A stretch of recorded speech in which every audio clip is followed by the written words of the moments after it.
안녕하세요. 오후장 파워업의 김보람입니다. 봄이 시작된다는 입춘입니다. 하지만 국내 증시의 봄이 찾아들기에는 아직은 조금 이르지 않나 싶은데요. 월요일장인 오늘 국내 증시, 양 증시 모두 하락하는 상황입니다.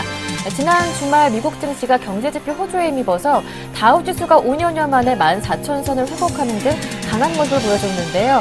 오늘 국내 증시도 이 때문에 반등 바람이 불지 않을까 싶었지만 현재 반등폭도 제한적이었고 하락 전환한 상황입니다. 이렇게 글로벌 증시 상승에 동조하지 못하는 모습이 오늘도 포착되고 있는데요.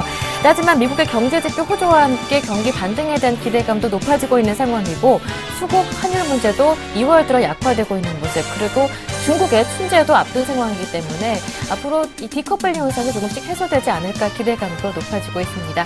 오늘의 시간 전망과 전략 조목조목 살펴보겠습니다. 먼저 이 시각 시장 흐름부터 화면으로 확인하겠습니다. 현재 코스피 지수부터 살펴봅니다. 0.1%, 3포인트 정도 내리면서 1954포인트에서 움직이고 있는데요. 상승폭을 줄여서 1950선까지 내려왔습니다. 현재는 하락 전환을 한 상황인데 기관의 매도가 늘어나고 있고요. 현재 외국인 쪽에서도 선물을 2,100계약 정도 팔면서 프로그램 매물도 부담이 되고 있습니다. 현재 지수는 1954포인트 수급 확인하겠습니다. 외국인들이 8거래일 만에 매수로 돌아섰지만 매수 물량은 제한적입니다. 현재 100억 원 정도로 줄어든 상황이고요. 8거래일 만에 매도로 돌아선 기관의 매도 물량은 450억 원 정도 늘어나고 있습니다. 개인 쪽에서 370억 원 정도 매수하고 있지만 여전히 지수에 힘은 없는 상황입니다. 이어서 코스닥도 확인해 보겠습니다. 네, 코스닥도 반등 출발한 이후 현재는 다시 하락 전환해서 502포인트에서 움직이고 있는데요. 장중 흐름 확인해 보겠습니다.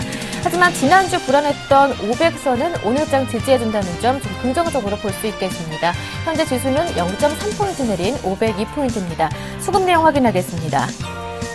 네, 오늘 장중에 조금 수급이 엇갈리는 모습이었는데요. 외국인은 현재 매수 물량을 많이 줄여서 2억 원 정도 관망세가 나타나고 있고요. 기관 쪽에서는 26억 원 정도 매수로 돌아선 상황입니다.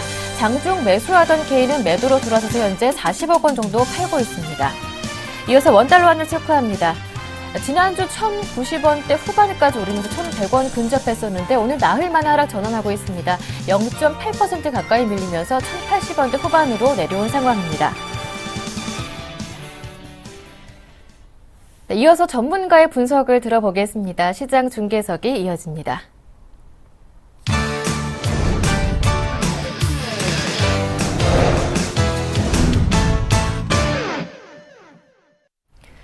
네, 샘플러스 김영근 전문위원과 함께합니다. 안녕하세요. 네, 안녕하세요. 네, 지난주 금요일 미국 증시가 3대 지수 모두 1% 이상 상승하면서 강세 흐름을 보여줬기 때문에 오늘 국내 증시 조금씩 커플링 되지 않을까 기대도 있었는데 결국 하락 전환됐습니다. 기관 쪽에서 8거래일 만에 다시 매도로 돌아섰고요. 외국인들의 선물 매도가 늘어나고 있는데 현재 시장 흐름 어떻게 보시는지요? 예, 그렇습니다. 초반에 상승 출발해서 그대로 좀 음봉으로 해서 밀리고 있는 모습이죠.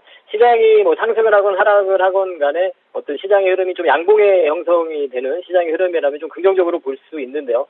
자, 음봉의 그러한 시장의 모습은 시가에서부터 밀리고 있다는 그러한 흐름이기 때문에 그날 만약에 매매를 또 참여하신 분들이라면 손실을 보게 되는 그러한 시장이기 때문에 뭐 현재 흐름은 좀 좋지는 못합니다. 역시나 좀 환율의 영향이지 않나 좀 판단이 들고요. 오늘 엔화가 또 상당히 92엔까지 엔달러가 상당히 상승을 하는 모습이었죠. 그리고 오늘 원달러 환율 같은 경우에는 또 하락을 하는 그러한 모습이기 때문에 뭐 대표적으로 자동차주들이 또다시 하락을 하는 그러한 모습과 삼성전자도 1%대 하락을 좀 보여주면서 지수는 지금 현재 약보합권의 모습을 보여주고 있습니다. 그리고 외국인들의 매수도 뭐 100억대 매수를 하고 있지만 상당히 약한 매수를 보여주고 있고요.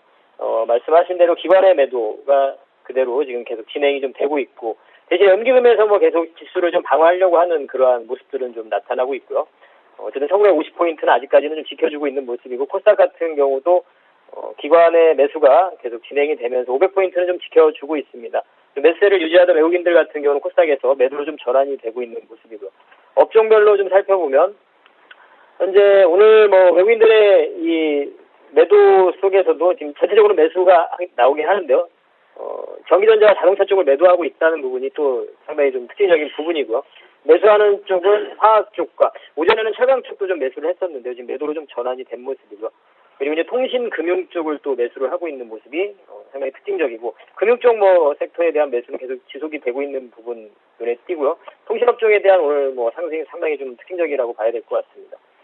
오늘 특징적인 업종을 좀 보면 일단은 뭐 통신업 쪽이 가장 눈에 띄는 부분이죠. 현재 시장에서의 민간주들의 어떤 이러한 어려운 흐름 속에서 좀 대안이 되는 이러한 흐름이 아닌가. 외국인들의 매수가 좀 유입이 되고 있고요. 금융 쪽도 마찬가지 좀 개념인 것 같습니다. 지금 현재 통신업종 같은 경우 4분기 실적 개선에 이어서 1분기 때도 좀 좋아지지 않을까 이렇게 좀 전망이 좀 되고 있고요. 금융 쪽에도 지금 외국인들의 매수가 지금 유입이 되고 있는 모습이죠. 주요 국들의 은행업종에 대한 밸류가 좀 상승하고 있지 않나 이렇게 좀 판단이 들고요. 미국에서도 지금 현재 금융주들의 흐름이 상당히 좋은 흐름인데요. 유로존 리스크가 좀 완화가 되고 미국의 경제 지표들이 계속 좋아지고 있는 이러한 흐름 속에서 이러한 금융주들의 밸류에이션이 좀 부각이 되고 있는 과정인 것 같습니다. 현재 지금 우리 국내 금융주들의 흐름도 그렇게 좀 해석을 해야 될 것 같고요. 금융주가 현재 뭐 펀더멘털이 좋아지고 사실은 이러한 상황은 아닙니다. 근데 그러한 글로벌 그러한 은행 업종에 대한 밸류가 좀 좋아지고 있다 이렇게 좀 봐야 될 것 같고요. 현재 우리 민간주들의 어떤 흐름이 답답한 흐름 속에서 하나의 또 대안 투자가 되지 않나 이렇게 좀 판단이 들고요. 철강 쪽도 최근에 말씀드리는 그러한 섹터인데 포스코가 상당히 오늘 강하게 출발이 돼서 약간 음봉이 형성이 되긴 했지만 여전히 1%대 상승을 유지를 하고 있고, 건설 쪽도 오늘 뭐 상승을 좀 보여주고 있고요. 그리고 테마 쪽으로 보자면 일단은 뭐 모바일 게임 쪽도 테마 쪽으로 좀 분류를 좀 해봤는데요. 강한 좀 반등이 나타나고 있고, 성장에 대한 부분은 여전히 뭐 우리가 2014년도에 관심을 좀 가져야 되는 섹터이다. 이 부분은 계속 말씀을 드리고, 탑픽으로는 게임빌이라는 종목을 말씀을 드리고요. 그리고 이제 무선 충전 관련이라는 뭐 RF텍이라는 종목도 오늘 강한 흐름을 보여줬죠. 지금 상승이 다 반납되긴 했지만 그러한 흐름이 나타났고, 방산주의 그러한 모습들. 현재 지금 대북 리스크도 현재 뭐 여전히 뭐 존재하고 있는 그러한 구간이기 때문에 시장에 대한 어떤 상승의 모멘텀이 좀 없다고 좀 판단을 해야 될 것 같습니다. 그래서 여전히 외국인들의 이러한 매수 기조는 좀 전환이 된 상태가 아니기 때문에 오늘 같은 경우도 또 선물의 그러한 패턴이죠. 선물의 지금 매도도 2천 계약이 넘어섰습니다. 그래서 외국인들의 이러한 선물 매도에 의한 시장의 흐름, 이 부분을 계속해서 좀 답답한 흐름을 우리가 이전에 1월 달에도 말씀을 드렸지만 뭐 2월 달에도 어떤 추세적인 상승으로 간다기보다는 이런 박스권의 흐름, 2000포인트 아래에서 어떤 지지부진한 흐름이 계속 예상이 되는데요. 현재도 지금 그러한 구간이라고 보여지고, 다만 시장에 대한 어떤 추세적인 어떤 하락으로 전환이 된다든가 이런 부분은 예측하지 않고요. 어떤 상세 모멘텀이 없고 매수의 주체가 없다 보니까 상승하기에 에너지가 좀 부족하다 이렇게 좀 판단이 들고 있습니다. 사실 현 구간에서 오히려 좀 긴 시각에서 보자면 민간주들이라든가 대형주들을 또 모아가는 그러한 전략이 좀 맞다고 사실은 생각을 하는데요. 그 부분은 조금 시간이 걸리는 그러한 관점이기 때문에 단기적인 어떤 트레이딩은 계속하면서 주식에 대한 어떤 시장에 대한 어떤 하락에 대한 두려움보다는 그대로 좀 관망을 하면서 어떠한 좀 보수적인 투자자분들이라면 좀 관망을 하는 전략도 좀 괜찮다고 생각을 하고요.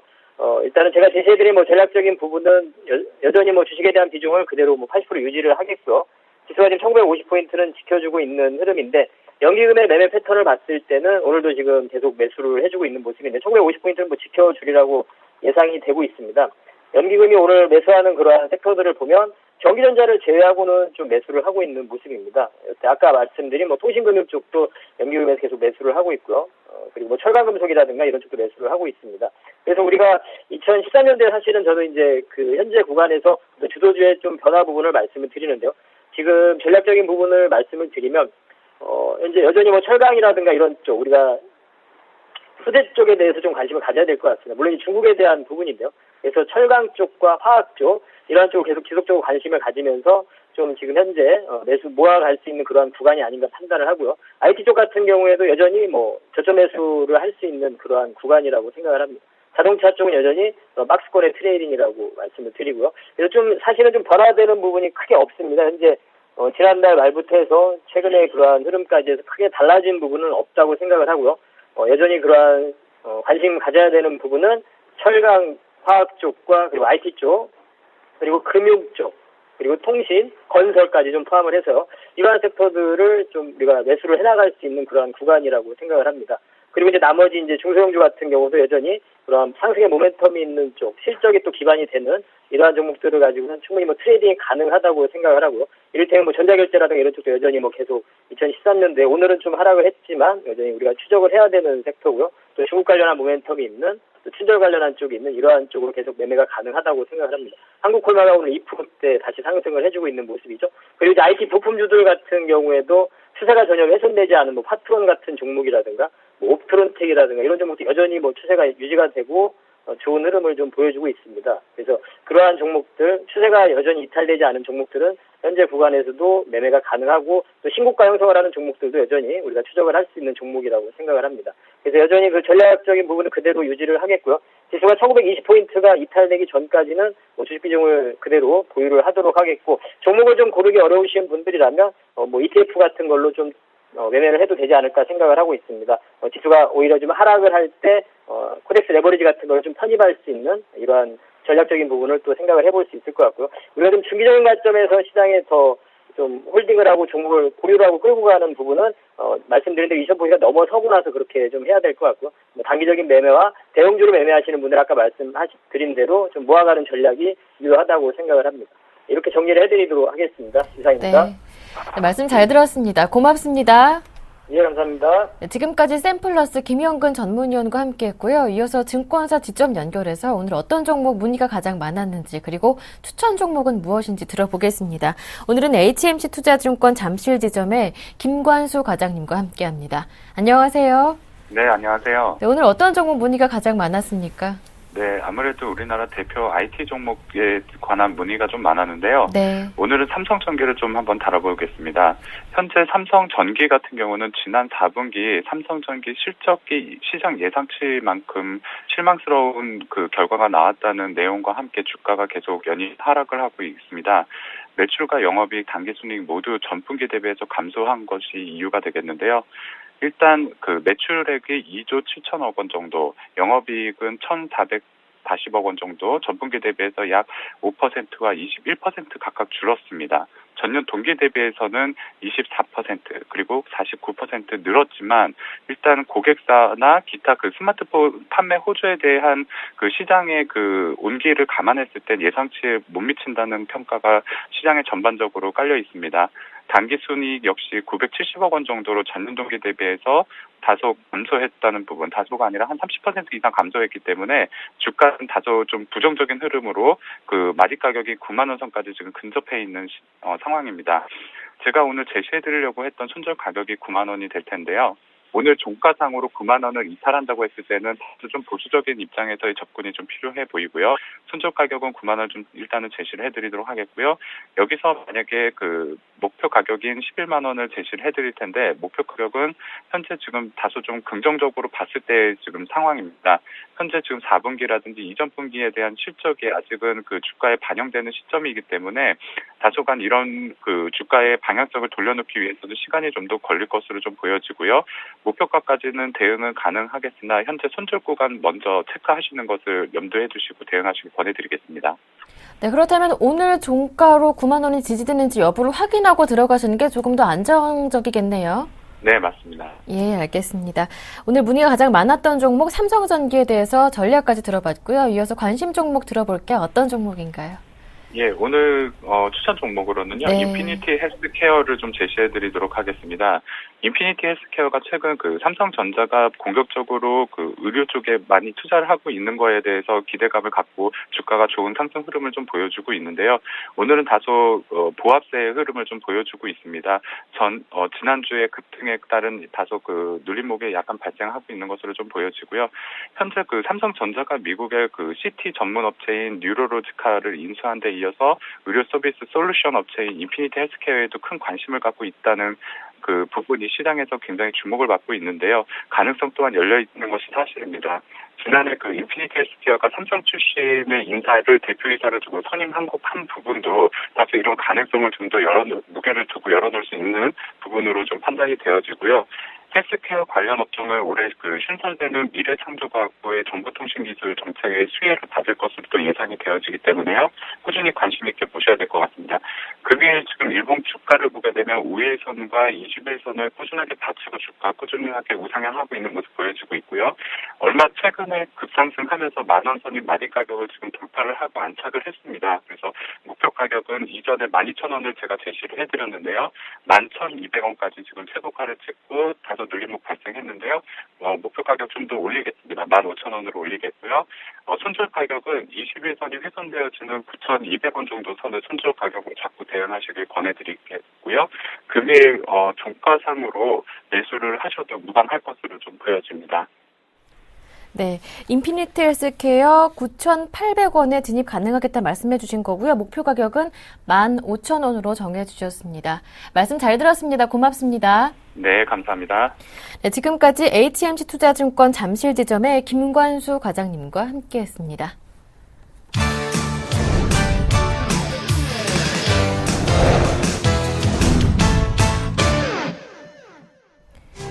미국 노동부는 1월 실업률이 전월보다 0.1%포인트 상승한 7.9%를 기록했다고 발표했습니다. 앞서 전문가들은 7.8%로 전월과 같을 것으로 예상했습니다. 실업률은 8% 이상을 웃돌다 지난해 11월에 7.8%로 떨어졌습니다. 이로써 실업률은 지난 2008년 12월 이후 4년 만에 최저치를 기록했습니다. 톰슨 로이터와 미시건대가 집계하는 미국의 소비자 심리지수가 1월에 73.8을 기록했습니다. 이는 지난해 12월에 72.9와 전문가 예상치 71.5를 웃도는 수준입니다. 항목별로는 현재의 경제 여건 지수가 전월에 87.0에서 85.0으로 하락했습니다. 다만 기대 지수는 66.6을 기록해 지난해 12월에 63.8을 웃돌았습니다. 유로존 17개국의 제조업 경기를 나타내는 지표가 다소 개선됐습니다. 시장 조사업체 마르키트 이코노믹스는 유로존의 1월 제조업 PMI가 47.9로 전달에 46.1에서 상승했다고 발표했습니다. 이는 지난달 발표한 잠정치인 47.5보다 높은 것입니다. 유럽중앙은행은 유로존 은행들이 지난 2011년 21호부터 받은 긴급대출 가운데 35억 유로를 다음 주 상환할 예정이라고 밝혔습니다. 22는 성명을 통해 다음 주 초에 27개 금융기관이 2년 전 지원받은 3년 만기 저리대출을 조기 상환하기로 했으며 이번 주에 이미 1,372억 유로를 상환한 상태라고 밝혔습니다. 이어서 여의도로 가보겠습니다. 오늘은 NH농협증권의 이아람 연구원과 함께합니다. 안녕하세요. 네, 안녕하십니까. 네, 새로운 한 주가 시작됐는데요. 이번 주에 국내 증시에 영향을 미칠 만한 주요 일정들 어떤 것들이 있습니까? 네, 이번 주에도 전 세계적으로 다양한 경제 지표들이 발표될 예정인데요. 네. 최근 경기 둔화에 대한 우려를 말끔히 해소시킬 수 있을지 관심이 모아지고 있습니다. 특히 관심 있게 살펴볼 지수는 5일 미국의 12월 공장 주문과 유로존 1월 PMI 지수입니다. 시장에서는 공장 주문이 전월 대비 2.0% 증가했을 것으로 예상하고 있으며 유로존 PMI 지수는 전월과 동일한 48.3을 기록하여 유로존 경기 둔화가 최악의 국면에서 벗어났을 것으로 기대되고 있습니다. 또한 7일 유럽중앙은행과 영란은행의 통화정책회의 및 8일 중국의 1월 소비자 물가지수와 무역수지에도 관심을 가져볼 필요가 있는데요. 대부분의 경제지표가 모두 전 세계 주식시장에 우호적으로 작용할 가능성이 높다는 판단입니다. 네, 7일 통화정책회의에 대해서는 잠시 뒤에 들어보도록 하고요. 무엇보다 이 중국 춘절을 앞둔 상황에서 관련 수혜업종에 대한 관심도 높아지고 있습니다. 이 춘제 효과 어느 정도로 예상하시는지요? 네, 이번 주부터 중국 춘절 특수가 시작되고 이어서 3월 초 예정된 중국 전국 인민대표회의와 전국 인민정치협상회의 기간 동안 중국 정책의 전반적인 논의가 진행되기 때문에 향후 국내 증시의 관심이 미국에서 중국으로 이동할 가능성이 높을 것으로 보이는데요. 지난해 3분기를 바닥으로 중국 경기회복 기대감이 커지고 있기 때문에 국내 주식시장에서 중국의 영향력이 다시 높아질 것으로 보입니다. 특히 주요 중국 지표 중 상대적으로 수출과 제조업 PMI가 국내 내수주 영향력이 높을 것으로 나타나 관심이 필요한데요. 2007년까지 국내 업종 중에 주로 조선, 금속광물, 화학 등 소재 산업재 섹터가 전통적인 중국 경기 수혜주였지만 2010년부터 음식료, 담배, 내구 소비재 및 의료, 생활용품 등 주로 내수 업종의 중국 영향력이 높아지면서 중국 수혜 업종은 중국 내수 시장에 성공적으로 진출한 국내 기업으로 이동하고 있습니다. 단순히 중국 시장에 진출한 기업보다는 중국 매출액 비중과 중국 매출 성장률이 높은 기업을 중심으로 차별적인 접근이 필요합니다. 한편 7일 20일 통화정책회의가 예정돼 있습니다. 관전 포인트는 무엇이라고 보고 계시고 또 전망은 또 어떻게 생각하시는지요? 네, 오는 7일로 예정된 2월 20일 금융정책위원회에서 정책금리를 기존의 0.75%로 동결하고 추가적인 경기부양책 제시 가능성 역시 크지 않을 것으로 보입니다. 이와 함께 향후 유로존 경기에 대한 전망도 점진적으로 개선된다는 기존 전망 수준의 코멘트가 예상됩니다. 최근 각국의 잇따른 통화 완화 정책으로 유로화 가치가 1월 한 달간 2.8% 상승하면서 유로화 강세가 유로존 수출 경기에 더욱 부정적으로 작용하면서 최근 유로존 회복세를 상쇄할 수 있다는 우려가 커지고 있습니다. 따라서 마리오 드라기 총재가 환율 강세 우려와 관련해 발언할 경우 유로화 강세 억제를 위한 ECB의 기준금리 인하 기대감으로 작용하면서 유로화 가치 방향 전환이 불가피할 것으로 보이기 때문에 환율과 관련해 어떤 언급이 있을지 관심이 모아지고 있습니다. 현 2월 증시가 본격적으로 시작되면서 2월에는 외국인들의 매수가 돌아올 것인지 관심도 높아지고 있는 상황인데요. 2월 증시 환율과 수급 어떻게 예상하시는지요? 네, 주식시장 주변 여건이 긍정적으로 변하고 있어 외국인 매도 강도는 점차 완화될 것으로 전망되는데요. 이렇게 보는 근거로는 먼저 최근 원달러 환율도 1,090원대까지 상승했고 엔달러 환율도 90엔대로 올라온 이후 추가 상승 강도가 약화된 흐름을 보이고 있어 1월 한국 증시 부진을 야기했던 환율 부담은 점차 완화될 것으로 보이고요. 글로벌 자금 흐름을 살펴보면 글로벌 주식형 펀드로 10주 연속 자금이 순유입되고 있고 특히 아시아 지역의 자금 유입이 12월에 이어 1월에도 크게 증가하는 모습을 보이고 있어 위험자산 선호도가 지속되고 있음을 보여주고 있습니다. 최근 국제금융협회는 2014년까지 이머징 국가로의 자금 유입이 확대될 것으로 전망했는데요. 올해 이머징 마켓으로의 민간 자금 유입 전망치는 1조 1,180억 달러로 지난해 10월 전망했던 1조 1,000억 달러보다 180억 증가한 수준이고 특히 이머징 유럽과 이머징 아시아 지역을 중심으로 상향 조정되며 아시아 지역의 투자 매력도가 다른 지역보다 높을 것임을 나타냈습니다. 이렇게 글로벌 유동성 확대 기조가 이어지고 있고 환율 우려도 점차 완화될 것으로 보여 외국인 매도 강도는 점차 완화될 것으로 전망되어 한국 주식시장의 디커플링 흐름도 점차 완화될 것으로 기대됩니다. 네, 말씀 잘 들었습니다. 오늘 도움 말씀 정말 고맙습니다. 네, 감사합니다. 네, 지금까지 NH농협증권의 이하람 연구원과 함께했습니다.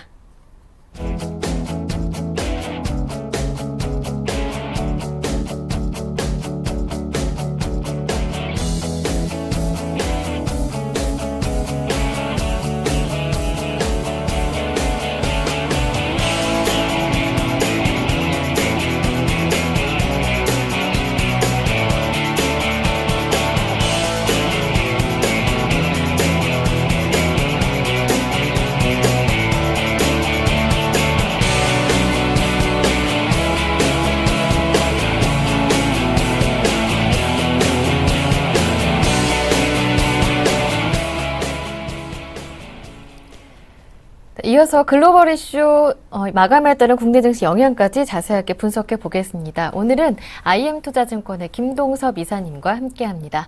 안녕하세요. 네, 안녕하세요. 네, 지난주 금요일 미국 증시가 강세를 보였습니다. 다우지수가 14,000선을 5년여 만에 돌파했다고 하고요. 나머지 3대 지수 모두 동반해서 1% 이상 강세를 보여줬는데 하지만 오늘 국내 증시 장 초반에만 잠깐 상승했을 뿐 다시 하락 전환했습니다.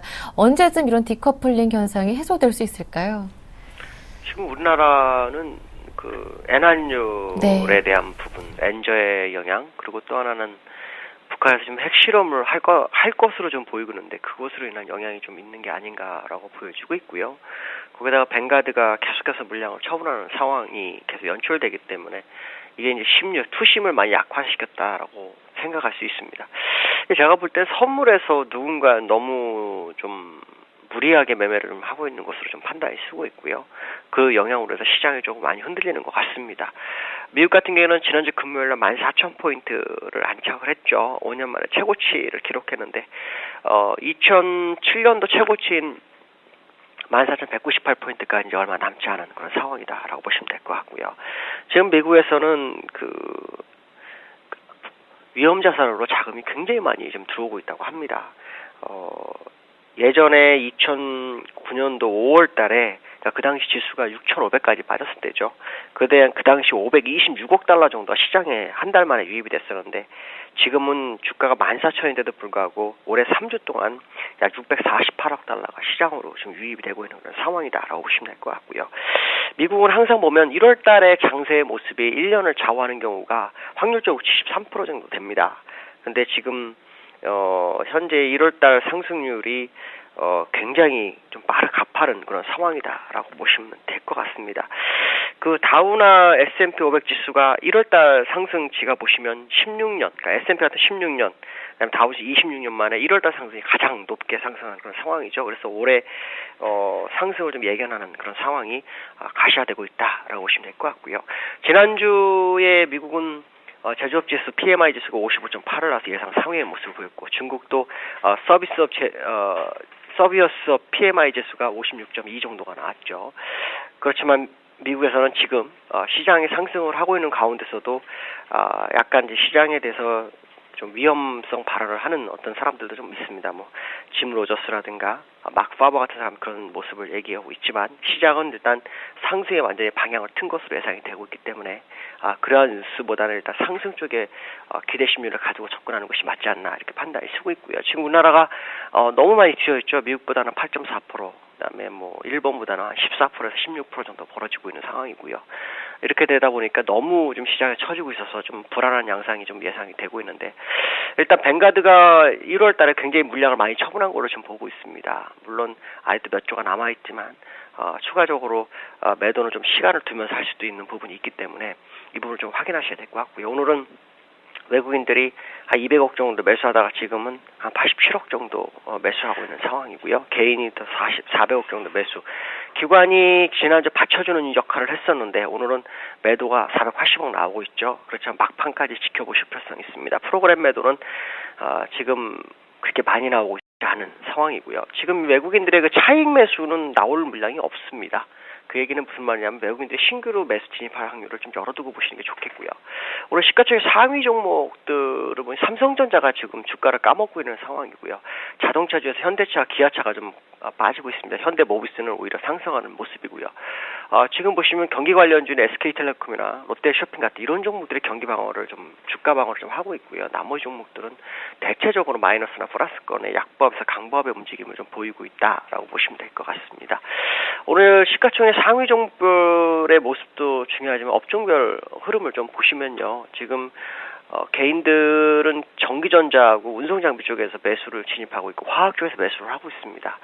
그렇지만 이제 통신업이나 금융업 쪽에서 또 서비스업 쪽에서 매도를 하고 있고요. 외국인은 그 화학업종은 매수, 그다음에 통신과 금융업종에 매수를 하는데 다른 종목은 그렇게 매수하는 폭이 크지 않은 상황이고요. 기관들은 지금 화학, 그다음에 전기전자 쪽, 그다음 운송장비 쪽에서 대체적으로 매도를 하고 있습니다. 그러나 금융업 쪽에서는 매수를 일관하는 모습이고요. 오히려 기관 중에서 유일하게 기금만 매수를 하고 있는데 기금은 전기전자만 매도하고 나머지 종목은 거의 다 매수를 하고 있습니다. 특히 가장 많이 들어온 게 통신업과 금융업종에 좀 매기가 많이 몰리고 있다라고 보시면 될 것 같고요.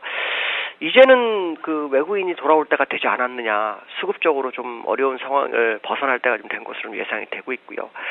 북핵 문제 가지고 너무나 고민을 하시는데요. 과거 북핵 문제로 인해서 주가가 빠졌다가 그 시점에 저점이 된 적이 있었습니다. 그때는 주가가 많이 오르지 않은 상황에서 더 이상 빠질 수 있는 그런 상황이 없었기 때문에 그런 부분이 있을 수 있었는데요. 지금은 또 고점까지 올라왔다 또 밀린 부분이 있어서 미리 다 빠진 부분 또한 있습니다. 그렇다면 북핵이 큰 문제는 아닌데 심리적으로 불안함을 좀 준 것으로 예상이 되고 있고요.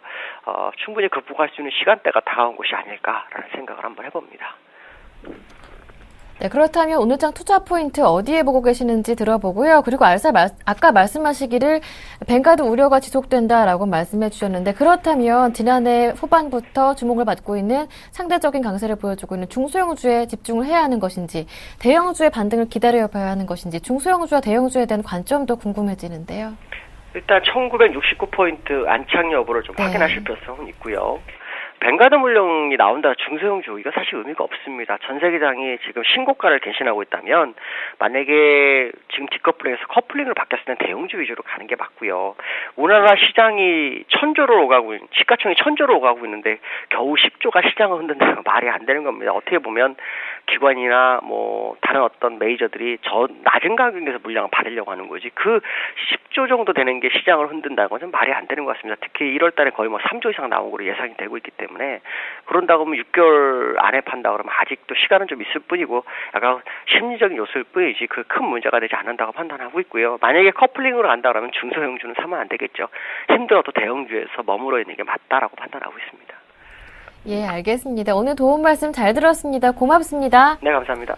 네, 지금까지 IM투자증권의 김동섭 이사님과 함께했습니다.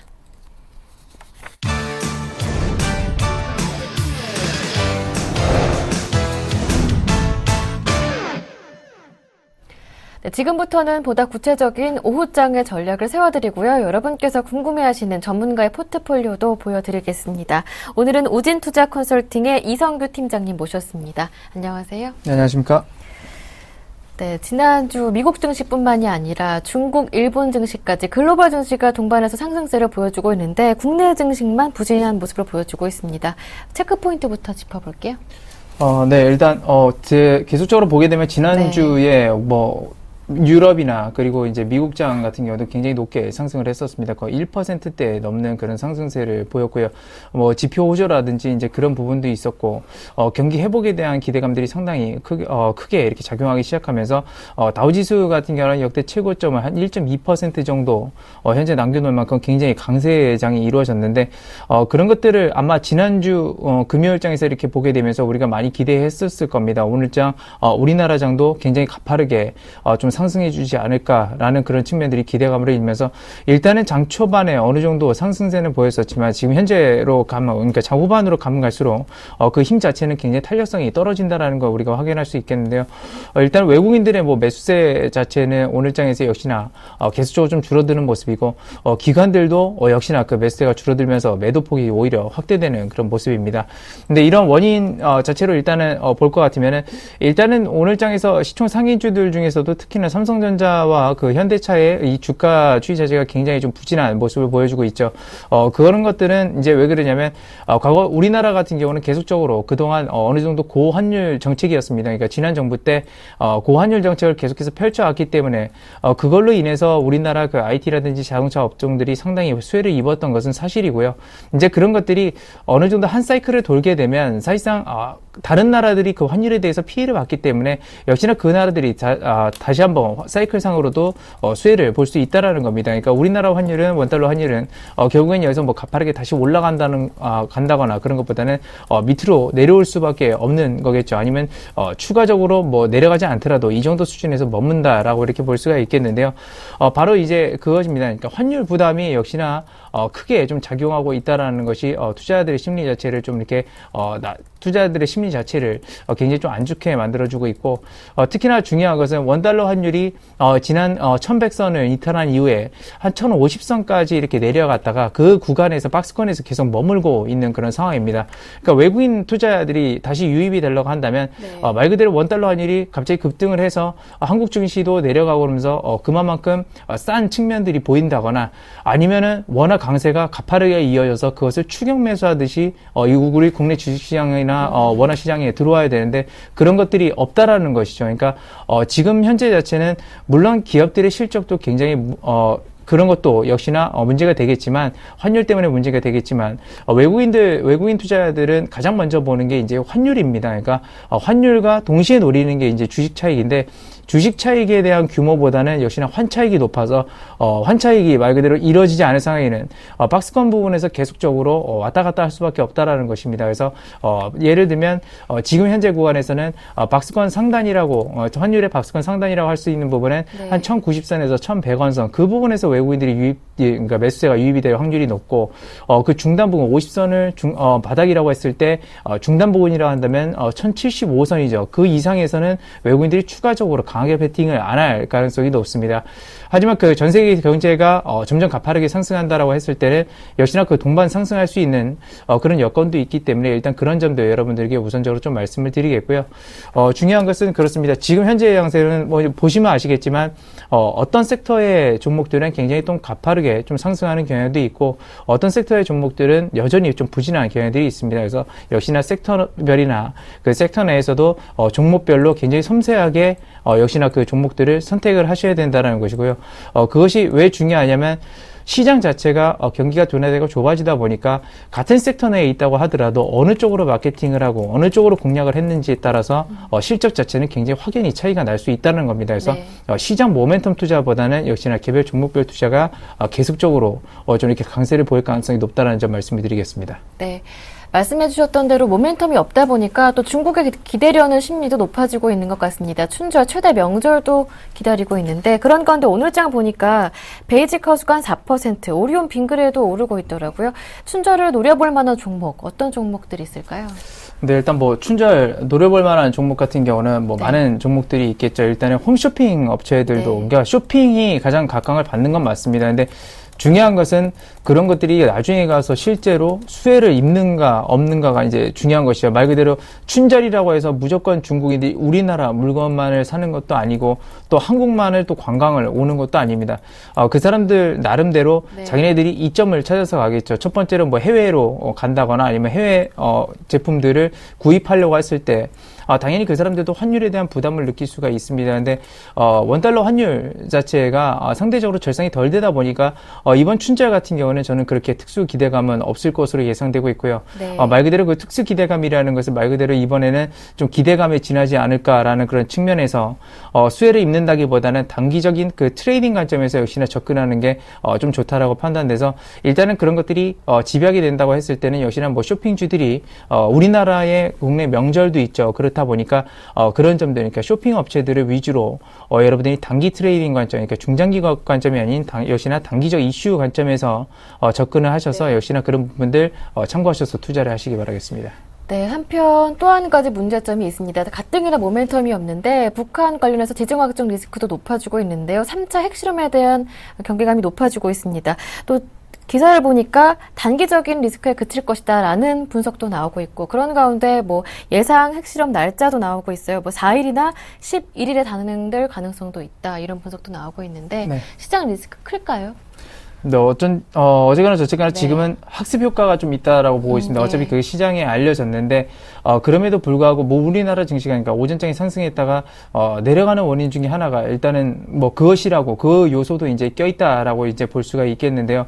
그런 부분들이, 만약에, 이 리스크가 전반적으로 불거진다고 했을 때는, 사실상 저렇게 상승하는 종목들이 거의 없어야 된다라는 겁니다. 그래서 시장에서는, 그거에 대해서는 일부 반응만 좀 보이고 있고, 그렇게 크게 반응하지 않다는 점 우선적으로 말씀을 드리겠고요. 수없이 우리가 그 북한 리스크라는 거, 지정학적 리스크라는 거를 과거로부터 계속적으로 좀 경험을 해봤지만 계속적으로 학습 효과가 발동이 되게 되면서 그날 당일날 이슈가 나왔을 때 주가 지수가 내려가는 폭이 점점점 낮아지고 있다라는 것에 우리가 포인트를 둬야 된다라고 이렇게 말씀을 드리겠습니다. 그래서 그것이 말 그대로 지금 뭐 핵실험을 해서 전쟁을 하겠다 이런 것도 아니고 항상 우리가 그렇지 않습니까? 그러니까 정권이 바뀔 때 어떻게 보면 신경정 차원에서 그렇게 했기 때문에 이번에도 그렇게 크게 뭐 그런 것들이 이슈가 되지 않을 것으로 예상이 되고 있고요. 뭐 물론 과거 연평도라든지 여러 사건들이 있었습니다만 그런 부분들을 봤을 때 우리가 결국은 주가는 다시 한번 상승을 한다는 거 그런 점들 좀 상기하면서 북한발 리스크보다는 그 기업에 대한 펀더멘탈이라든지 실제적인 뭐 변화라든지 그런 부분들에 대해서 집중을 하셔가지고 여러분들이 투자를 하셨으면 좋겠습니다. 네, 여러 차례 학습 효과로 인해서 충격은 크지 않을 것이다 이렇게 진단해 주셨습니다. 자, 그렇다면 본격적으로 지금 관심을 가져볼 만한 종목 어떤 종목이 있습니까? 네, 아마 굉장히 오래 기다리셨을 것 같은데요. 제가 오늘 준비한 종목은 다름 아닌 이 MDS 테크라고 하는 종목입니다. 최근에 얘기들이 굉장히 많이 나오고 있죠. MDS 테크는 어떤 걸 하냐면 이제 인베디드 소프트웨어 관련된 그 솔루션 사업을 하고 있습니다. 근데 인베디드 많이 들어봤지만 우리가 정확히 이제 인베디드의 산업에 대해서 이제 잘 모르기 때문에 그런 점들을 좀 간략하게 설명드리면 인베디드라는 거는 말 그대로 이제 끼워 넣다라는 그런 뜻인데 인베디드 소프트웨어는 그러면 당연히 끼워 넣는 소프트웨어라는 말이 되겠죠. 근데 이렇게 말하면 또 어렵습니다. 그래서 제가 쉽게 설명을 드리자면 예를 들어서 전기밥솥이 있는데 전기밥솥은 분명히 주요 용도가 밥을 하는 용도로 되어 있습니다. 근데 거기다가 예를 들어서 밥해라고 하는 그런 음성 인식을 집어넣는다고 했을 때 우리가 음성 인식으로 밥해라고 한다고 하면 말 그대로 밥이 되겠죠. 여기서 중요한 것은 뭐냐면 임베디드 소프트웨어라는 거는 주요 기능을 담당하는 것이 아니라 그런 융합된 기능을 담당하는 것이 바로 이제 임베디드 소프트웨어입니다. 그러다 보니까 거기서 정확히 말하는 이 음성 인식이 되기 위해서는 바로 이제 이 임베디드 소프트웨어가 필요하다는 것이죠.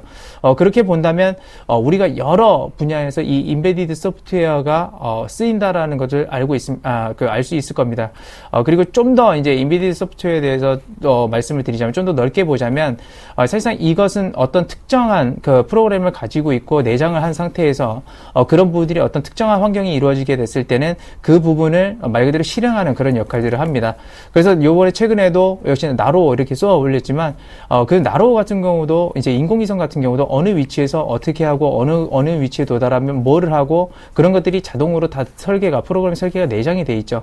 그런 것들도 이제 임베디드 소프트웨어라고 보시면 되겠습니다. 그래서 그런 부분들이 여러 산업에 쓰이고 있습니다. 우리가 일정하게 어떤 버튼을 누르는 것 이런 것들도 거의 다 임베디드 소프트웨어다라고 이렇게 보시면 되겠는데요. 음성 인식이나 그렇죠. 뭐 버튼 누르는 거나 입력하는 형태는 다르지만 그런 기반이 이제 임베디드 소프트웨어이기 때문에 각종 산업에 다 쓰이고 있다라고 보시면 되겠습니다. 그래서 이 임베디드 소프트웨어에 대해서 그러니까 종사하는 사람들이 말하는 건 임베디드 소프트웨어가 과거로부터 계속 있었기 때문에 뭐 꾸준히 쓰이겠지 이게 크게 성장성이 있겠냐라고 얘기하지만 네. 지금 시장의 핵심은 뭐냐면 ICT입니다. 그러니까 융합산업이 IT를 중심으로 한 융합산업이 발전하고 있죠. 그러면 하이브리드 형식의 그런 제품들이 이제 많이 나오게 되고 그런 부분들이 바로 이제 임베디드 소프트웨어 산업에 있어서 2차적인 성장 폭발력이라고 볼 수가 있겠는데요. 엄밀히 얘기하자면 MD스테크 같은 경우 지금 스마트카 관련한 그런 부분에서 임베디드 소프트웨어 기반으로 한 지금 모멘텀을 받고 있습니다. 근데 여기서 중요한 것은 뭐냐면 MD스테크가 그럼 스마트카에서 어느 부분을 담당하는지가 중요하겠죠. MD스테크 같은 경우는 정확히 얘기하면 스마트카에 있어서 스마트폰이라든지 그 모바일 기기와 차량용 그 디스플레이를 연결하는 미러링크라는 시스템을 최근에 개발을 했고요. 그것은 세계 최초이기도 하지만 우리나라에서도 역시나 최초입니다. 그래서 CCC라고 해서 카 커넥티비티 그 컨소시엄이라는 그 여러 세계 굴지 IT 회사라든지 이 자동차 회사라든지 협업하는 그런 컨소시엄이 있는데 거기에 중소기업으로서는 거의 독보적일 겁니다. 그래서 MD스테크가 거기 들어간다는 것도 굉장히 대단하고요. 거기 들어가서 CCC의 규격을 맞춘 미러링크를 개발했다는 것이 상당히 고무적이다라고 이렇게 볼 수가 있겠습니다. 근데 한 가지 더 말씀을 드리냐면 이 스마트카에서 지금 스마트카 얘기 나오면서 인포테인먼트라는 얘기가 많이 나오는데 사실상 그거는 지금 되기가 굉장히 힘듭니다. 왜냐하면 구글의 안드로이드라든지 애플의 iOS라든지 이런 오픈형 플랫폼이 지금 만들어지지 않았기 때문에 인포테인먼트에서 말 그대로 우리가 스마트폰에서 어플리케이션을 다운받는 것처럼 그렇게 할 수는 없다라는 거죠. 지금 현재는 할 수 없고 올해 하반기나 빨라야 내년 상반기 정도 그리고 아니면 좀 더 빨라지면 올해 중반 정도에는 될 수도 있겠는데 아직까지 이루어진 것은 아니고 그것을 이제 대체하는 것이 뭐냐면 차량용 디스플레이 안에 말 그대로 미러링크를 이용해서 이 스마트폰이나 태블릿 PC의 화면을 동시에 띄우는 그런 기능을 하게 됩니다. 그래서 인포테인먼트 그 디스플레이 시장으로 가기 위해서는 미러링크가 중간 필수 단계라고 볼 수 있겠죠. 그래서 그런 점들이 이제 MD스테크의 장점이라 볼 수 있겠고 네. 바로 그런 것도 하이브리드이기 때문에 스마트폰과 차를 연결하는 하이브리드이기 때문에 역시나 그 부분에 있어서 이 임베디드 솔루션이 필요하다라고 이렇게 볼 수가 있겠습니다. 어쨌거나 저쨌거나 말이 좀 길었는데요. 이 산업이 사실 어려워서 제가 좀 설명을 많이 드렸습니다. 네.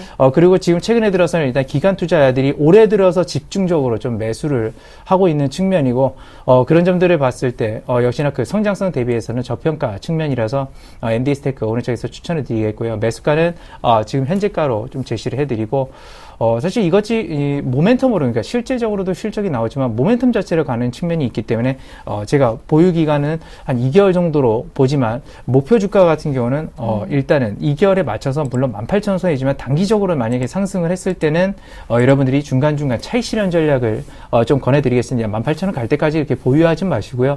역시나 그런 부분들 갑자기 급등한다거나 했을 때는 차익 실현 전략 반드시 하시라고 좀 전해드리겠고 손절가는 그렇게 뭐 보유 기간이 길다고 해서 손절가를 길게 잡지도 않습니다. 14,000원 선 제시해 드릴 테니까 이 점 좀 참고하셔서 대응하시기 바라겠습니다. 네, 그렇다면 이성규 팀장님의 지난주 포트폴리오의 현재 모습은 어떤지 화면으로 확인해 드리겠습니다.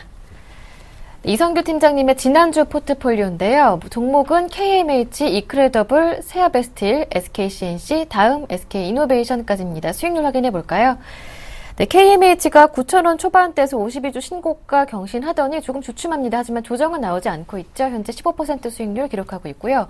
이크레더블은 조금은 아쉽습니다. 수익률이 좀 줄어서 2% 정도. 세아베스틸은 그동안 꾸준히 올라와서 20% 넘는 수익률을 기록하고 있습니다. 오늘 장에서 목표가 도달하는 모습이고요.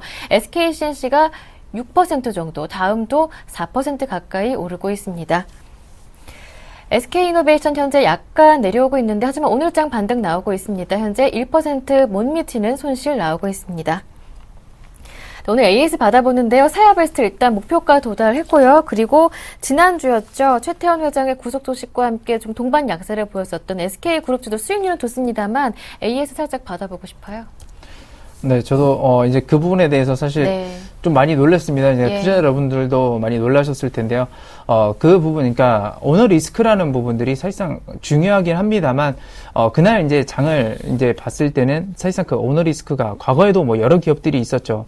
하지만 그런 부분들이 과거에는 뭐 예를 들어서 그 오너 리스크가 나왔을 때는 5에서 10% 구간, 그러니까 급락 구간이라고 할 수 있는 5에서 10% 구간을 갭으로 하락한 다음에 그대로 내려가거나 아니면 거기서부터 뭐 좋은 소식이 나와서 반등하거나 그랬습니다. 근데 결과적으로는 그렇게 크게 움직이지 않았다라는 얘기는 뭐냐면 이 오너 리스크에 대해서 투자자들이 그렇게 크게 신경을 쓰지 않는다라는 얘기가 되죠. 그래서 말 그대로 저도 그냥 보유 의견을 계속해서 고집을 했는데 결국엔 오늘 그래도 다행스럽게도 SKCNC도 다시 한번 좀 상승하는 모습을 보여줬고 SK이노베이션도 뭐 미약하지만 그래도 조금씩 상승하는 모습을 보여주고 있어서 일단은 뭐 다행이다라고 이렇게 생각을 했습니다. 그래서 그 시장의 자체에 대해서는 물론 오너 리스크라는 게 상당히 좀 중요한 것이기도 하지만 그렇게 걱정할 필요도 없는 것이다. 그래서 사업의 본질을 보는 게 훨씬 더 나을 것 같다라고 이렇게 다시 한번 말씀을 드리도록 하고 그 전에 있던 기존 전략은 그대로 좀 유지를 하도록 하겠습니다. 네, 그리고 세아베스틸 축하드립니다. 20% 넘는 수익률 목표가 오늘 장중에 도달한 모습인데요. 어떻게 할까요? 그대로 보유할까요? 네, 일단 세아베스틸은 사실 저도 처음에 추천했을 때 우려가 많았습니다. 왜냐하면 이게 가격이 엄청나게 싼 기업은 맞습니다. 그때 추천했을 때 맞습니다만 사실상 그 가격이라는 게 내재 가치라는 게 얼마든지 충분히 이탈을 할 수도 있고 거기서부터 바닥을 찍을 수도 있는 건데 저도 그때가 뭐 바닥이다라고 단정 지을 수는 없었죠. 그래서 상시 준비를 좀 하고 있었는데 그래도 시장은 좀 이렇게 제대로 반응하는 것 같고요. 사실 이 회사의 뭐 적정 주가라고 한다면 일단은 최근 실적 기준으로 따졌을 때는 33,000원 정도에 해당하고 있고요. 중장기적 원래 옛날 목표가를 해결한다고 한다면 약 45,000원 정도의 적정가가 나옵니다. 그래서 일단은 시장 분위기가 달라졌기 때문에 그 부분들 목표 주가는 조금 상향하면서 한 33,000원 정도로 상향하면서 좀 보유 의견을 계속해서 좀 드리도록 하겠습니다. 네, 세아베스틸 목표 주가가 상향 조정됐고요. 오늘 새로운 종목도 추가됐습니다. 최종 포트폴리오 확인합니다. 이성규 팀장님의 포트폴리오에 담기게 되는 종목 한 종목 더 늘었습니다. KMH, 이크레더블, 세아베스틸, SKCNC, 다음 SK이노베이션, MDS테크까지인데요. 전략을 정리해드리겠습니다. KMH 그대로 홀딩 가능합니다. 이크레더블 마찬가지고요. 세아베스틸은 화면상으로는 31,000원으로 나가고 있는데 33,000원으로 목표가 상향 조정하시길 바랍니다. SK그룹주들 오늘 리스크 없다. 오늘의 반등이 말해준다 하시면서 보유 의견 주셨습니다. 오늘의 관심 종목까지 모두 챙겨보시길 바라는데요. MDS테크 살짝 확인해 볼까요? 오늘의 종목이었습니다. 현재가 진입 가능하고요. 목표 가격 그리고 손절 가격까지 기억해 주시길 바랍니다. 네, 지금까지 우진투자 컨설팅의 이성규 팀장님과 함께했습니다. 말씀 잘 들었습니다. 고맙습니다. 네, 감사합니다. 네, 오늘 저희가 준비한 내용은 여기에서 마무리 짓고요. 저는 내일 오후 1시에 다시 오겠습니다. 함께해 주신 여러분 고맙습니다.